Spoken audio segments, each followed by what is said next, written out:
Hello, I'm Robert Slared, and welcome to God's Journals, the Heathen Evangelists. In 1947, just after World War II had ended, and they were still beginning the reconstruction process on Europe, and then soon to deal with the Asiatic problems of the war.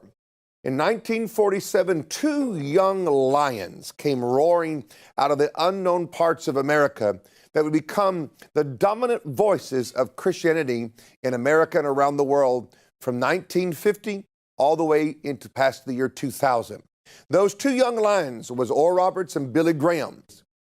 Billy Graham coming on the scene with the main message that you must be born again, swept over our nation and then eventually around the world. A young man named Oral Roberts would come out of Oklahoma with this command from God: take my healing power to your generation. The man we're going to be studying today is the man named Oral Roberts. It's a picture of him here. Oral Roberts was my friend, and Oral Roberts was one of the men that I got to know personally in my life, so we'll be having a historical journey, and then we'll deviate in our study as I take you down my personal interaction with he, his wife, and his family. We are so glad that a man named Oral Roberts decided to obey God. So let's start his story, and let's begin the journey of how Oral Roberts became the great general that led our whole nation into healing evangelism and changed so much of the theology of the Pentecostal church world. We needed somebody that had a mind and a big spirit to pick up this little rustic crew called Pentecostals and push them down the road into the greatness that God had called them to be, and that is a man named Oral Roberts. In 1918, a woman named Claudius Priscilla, she was the mother of Oral Roberts, had been called on by a friend that a little girl was dying. Oral Roberts' mother, Claudius Priscilla, had faith for healing.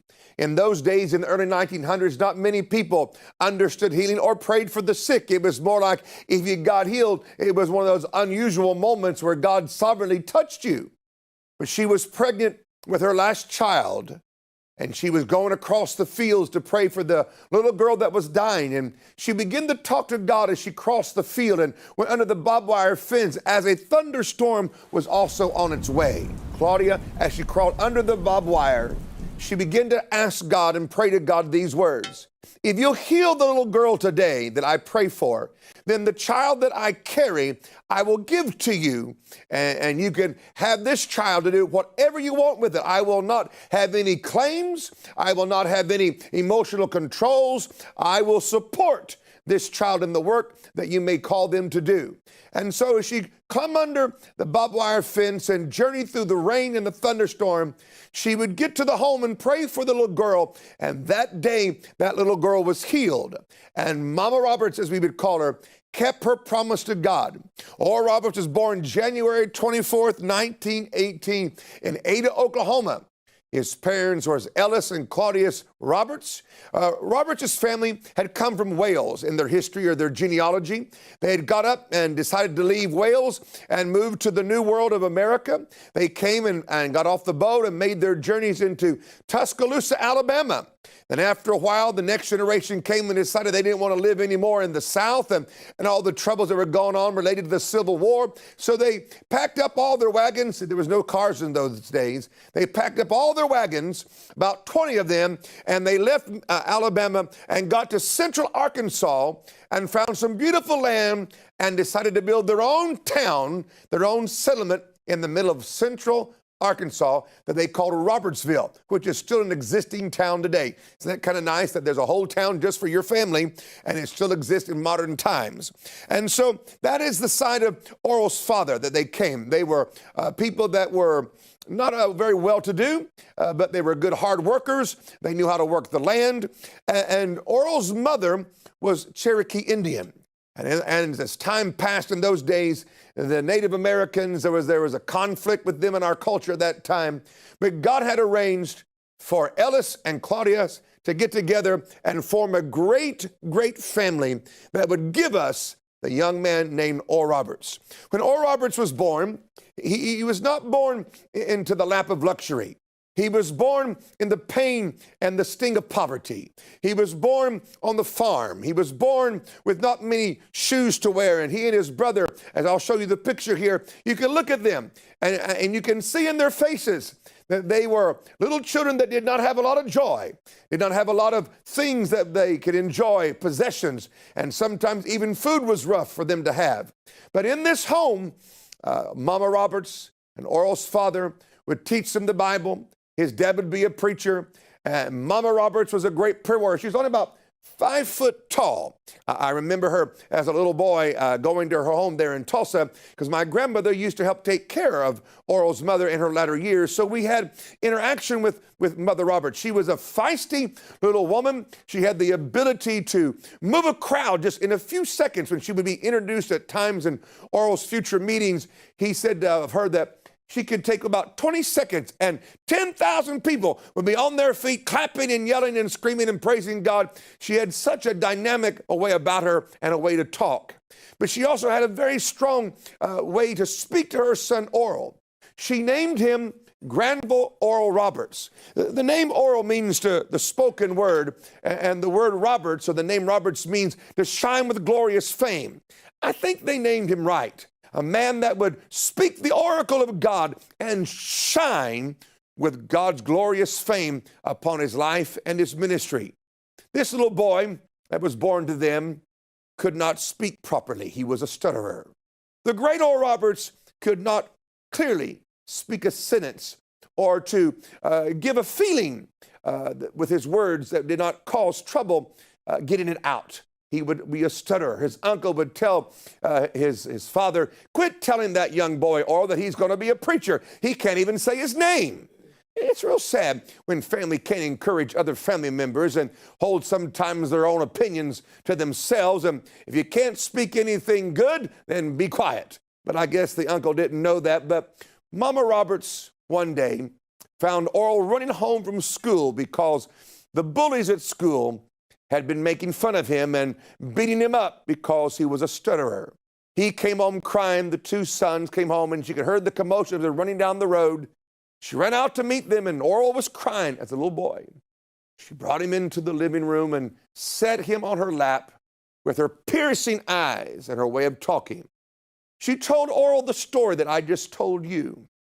That she said to Oral, when I was pregnant with you, when you were inside of me, I prayed to God, and I asked God to give me a little boy who had black hair and blue eyes just like you. I prayed to God that if he would heal the little girl that was dying, that he could have you. And he healed the girl, and I've given you to God, and God has told me, you're going to preach to multitudes. God's going to take care of you. He's going to heal you, and you're going to do it. That set into Oral's young spirit that even though at that present he was poor, he was a stutterer, but somewhere the God of heaven and his mother had come into a covenant over his life that would steer him from his young years all the way to the end of his life. You know, many of us don't realize the power of being a parent. The greatest influence over your children should not be the public school system. It shouldn't be everybody else around them. Mom and dad, grandma and grandpa, aunts and uncles should be the main influence on the children that we bring into this world. All the other things are third and fourth, not first and second or third. We should have God. We should have the family. And then schools and so forth can be later. But in today's society, we have it backwards. If you want to produce a great general, get their childhood right. You become a part of their life. You show them, you teach them. They watch you do it because they will model your actions more than the words that you say. Oral's mother and father were men that, or was a family that lived what they preached, and they did what they knew that was right, and they were not mean people. They were not vengeful people. They were obedient people to God. Oral, as he grew up, did not like being poor, and he didn't like being a preacher's kid. A PK, as we call them. He didn't like any of that. He was tired of being made fun of. He was tired of not having enough food and enough proper clothes and education and so forth. And so at the age of 16, Oral Roberts decided to run away. He wanted to run away from God. He wanted to run away from his family. He wanted to run away from poverty and all that religious stuff. He wanted nothing to do with it.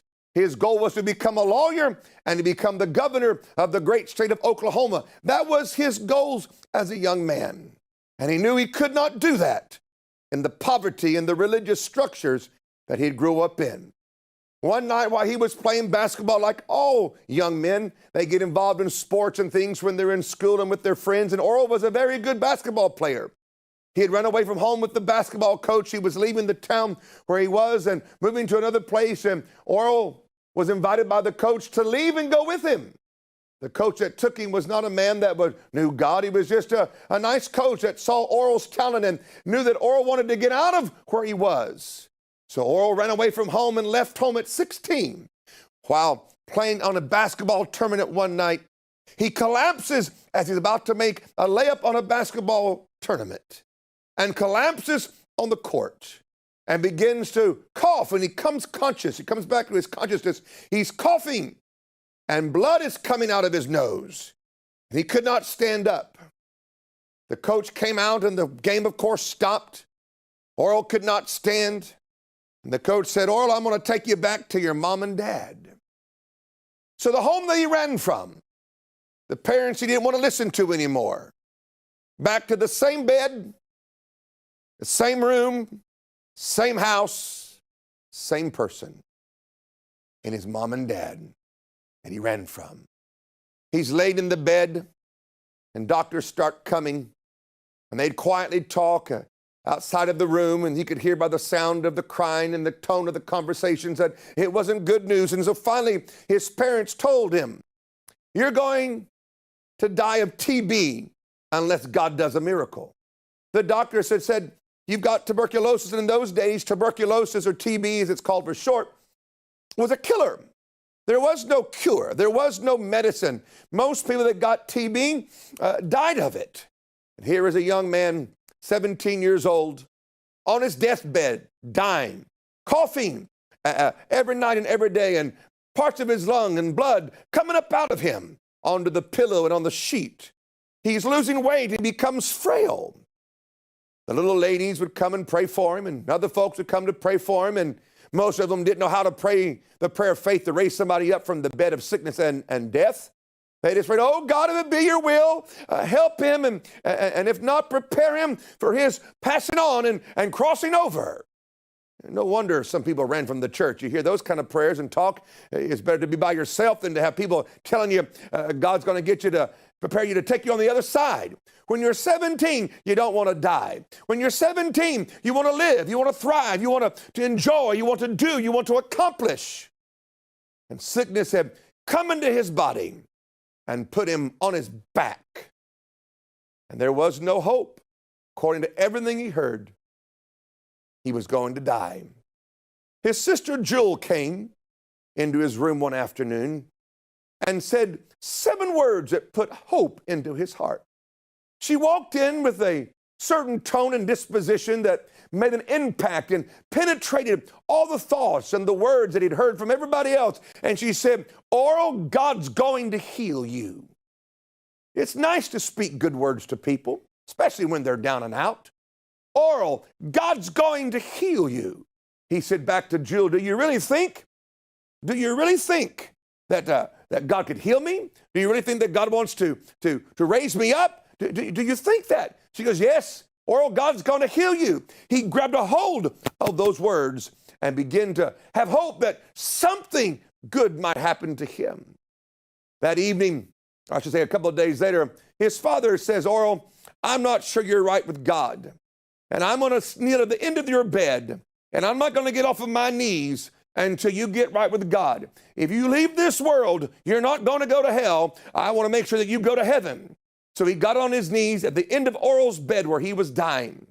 Oral would turn his back and go to sleep, and he'd wake up and look down, and his dad would still be there. He was about to say something to his father. All of a sudden, something supernatural happened. His face of his father disappeared, and the face of Jesus appeared. And all of a sudden, the transition from Oral being a non-saved person began to change.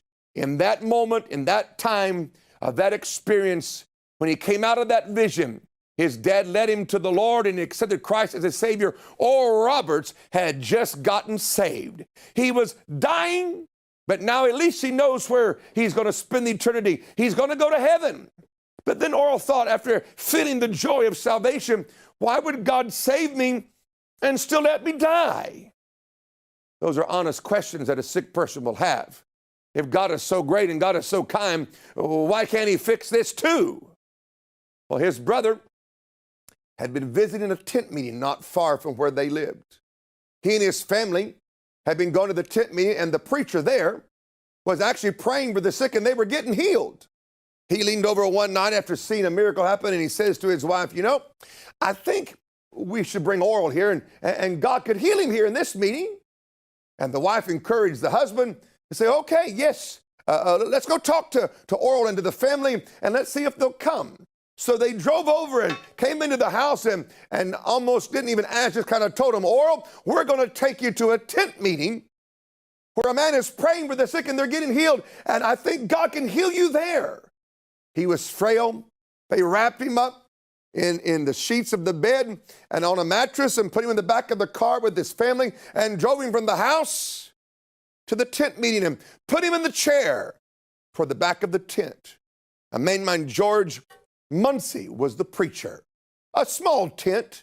He didn't like being in churches because pastors and him would have arguments, so he just built a tent and would have a tent meeting, and he would pray for the sick. And Oral was the last person that night to be prayed for. You don't have to be the first. You don't have to be the middle. You don't have to be the last. But in this case, Oral Roberts was the last man to be prayed for that night in the prayer line. Oral said, I never heard a prayer like that in my life. For the first time in my life, I heard a man that didn't talk to Jesus. He talked to the disease in my body and told it what to do. He laid his hands on me and commanded that tuberculosis to die and to come out of him. And he said, when he gave that command of faith, he said, I breathed down to the depths of my lungs for the first time after a long time.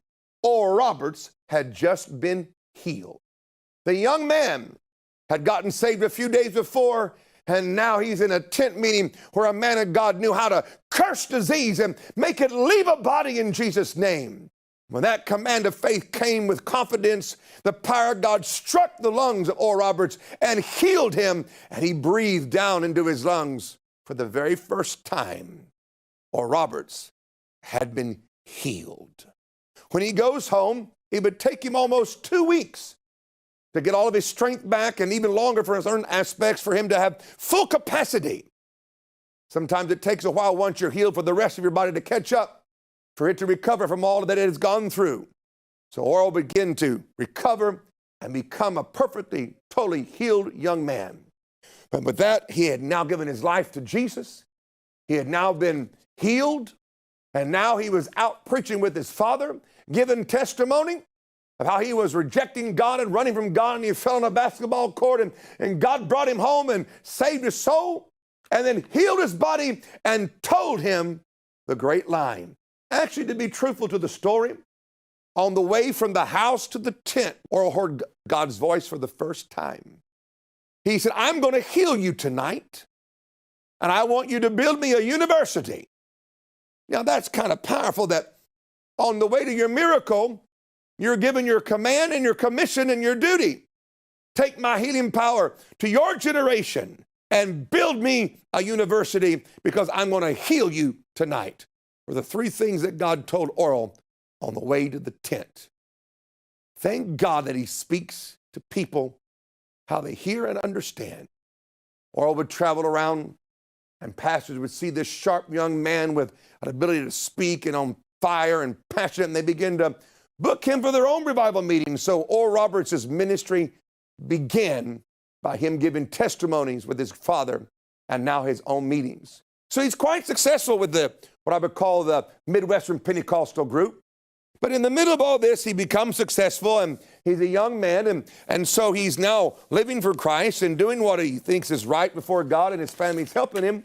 And he decides, I need to get married. I need to take that step in my life. I'm working for God now, and it's good that a man of God is married. And so he began to discuss this with one of his friends, and he wrote down 10 things he wanted in a wife. Now, I'm going to take the moment, and I'm going to go through them with you. I want to write this down because one of the great problems with the generals that we have today and throughout history is they marry the wrong people. So all of you that are watching me, please do your best to marry the right person and to partner with the right person in your life. Don't just follow your hormones or your emotions or the advice of others. Get the counsel of God. And so he was talking with his friend. He said, here are the things that I want in a wife. He said, number one, she must love God and have some background as mine. She must be intelligent and up to date in God's world and in secular society. So his first requirement was she must love God and have a similar background and must have intelligence enough to understand God's world and the natural world around about her. And then he said, she must understand in her heart of hearts what my calling from God is and not fight me on it, but cooperate with it as part of her own commitment to the Lord. All right, let me say that one again. She must understand in her heart, deep down in her heart, his calling and not fight him with it, but cooperate with him as it is a part of her own commitment to the Lord. He said, she must have a good figure, be attractive, and cause me to want to be with her all the time and be able to satisfy me. He also said she must love children and want her own family. He goes on to write and said she must be industrious and not lazy, a good housekeeper and one that loves to keep things in order. She must be calm in her demeanor, not given to fits of rage or jealousy or impatience. Life with me would put enough demands on her. He would later say, thank God she had a calm disposition. She must be a good conversationalist, someone that I can talk to and be my sounding board and be able to be heard and be able to have feedback, someone that I can talk with. She must have a backbone, be willing to stand up to me when I'm wrong or when my temper gets out of control, and still knows that she cares for me, but have the ability to say, Oral, you're wrong. Oral, that's not right. Oral, get your temper in check. He wanted that in his wife. She must love me and marry me for life, to be my helpmate, not until someone better comes by or when things get a little rough, you fall out and you run away. How you like that list? Maybe I should make a little pamphlet and send it out to everybody. 10 things Oral Roberts wanted in a wife. Have you thought through that yourself? Most of you don't think that way. That's why you married the wrong person. The generals I got behind me, other ones that I've studied, I'm asked all the time, why do great men have problems? Well, here's one. It's not the only reason. They marry the wrong person. So slow down the kissing until you know that it's God, and then speed it up and enjoy it. But if it's not the right one, stop kissing, because after the second or third kissing session, you go deaf and you can't hear God, you can't hear your family, you can't hear your pastor, and you probably can't even hear your own honest heart until 6 months to a year after the honeymoon's over. And then it's a little bit too late to find out, is this the right person? You've already made a decision.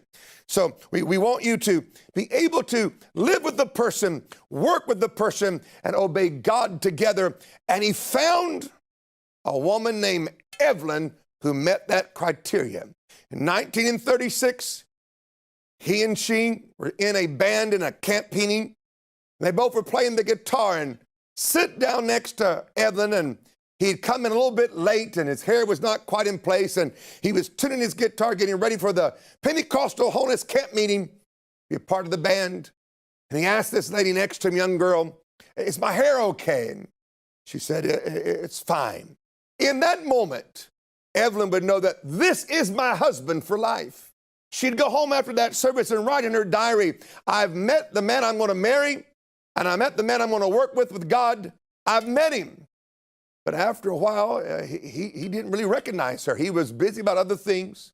Long story short, they were introduced by letter, and they began to date by correspondence. Now, that seems kind of strange to us today, but I guess back in those days, writing one another is one way to get to know each other and to communicate. And finally, after many letters and falling in love, and they wanted to be together, he decided, I should go see her.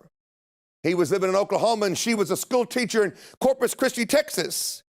He had to drive 600 miles for his first date with Evelyn Roberts, and he had an interesting person with him.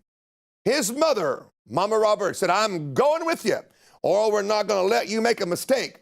So on their first date together, after they decided to get married and to come together through letters, he shows up with his mom. And Evelyn never says a word. And on the way home, after spending several days with the family, everything was concluded that it was of the Lord, and everybody said yes. Mama Roberts, on the way back home to Oklahoma, said, Oral, that's the right woman. I give my blessing, get married. So on Christmas Day, December 25th, 1938, at 3 p.m., Oral Roberts marries Evelyn, and they live happily ever after to the end of their life. And they never, ever thought of leaving each other. I wanted to end this segment with this story. I had Oral and Evan Roberts preach in my church many times in Southern California. They lived out in Newport Beach during this time, the latter part of their life. And I had Brother Roberts preaching in my church, and we had catered a meal in our church to have lunch with them. And I had Oral and Evan in front of me, and me and my family and team was sitting in front of them, facing each other at the table. And I thought, this is the moment to ask this question so I can see Brother Roberts' response to the answer that I'm going to get. I looked at Mrs. Roberts, Evelyn Roberts, Oral's wife, and I said, Mrs. Roberts, what's it like living with Oral Roberts? And I kind of pointed at him like Oral Roberts. And so Oral, we kept eating, and she put down her fork and knife and sat and thought for a moment, and the time went a bit longer than what we were waiting for, and Oral got a little bit nervous and said, well, honey, what's the answer to that? She said, give me a minute. She thought for a little bit longer, so I thought, this is going to be very exciting to see what she's going to say. And so she looks at me and says with the most sincere tone about her, stressful. Living with Oral Roberts is stressful. And Brother Roberts looking like what? What do you mean? She goes, now, I wish I had a film of it. She goes, now, Oral, you're the greatest preacher I've ever heard in my life. I'd rather hear you preach more than anybody else. You are the greatest preacher I've ever known. I love you. But you have to admit, living with you has been stressful. I wake up some days to go get the dry cleaning, and helicopters follow me to the dry cleaners. I go to a grocery store, and some people will walk around on the other aisle because they don't want to be near a Roberts person.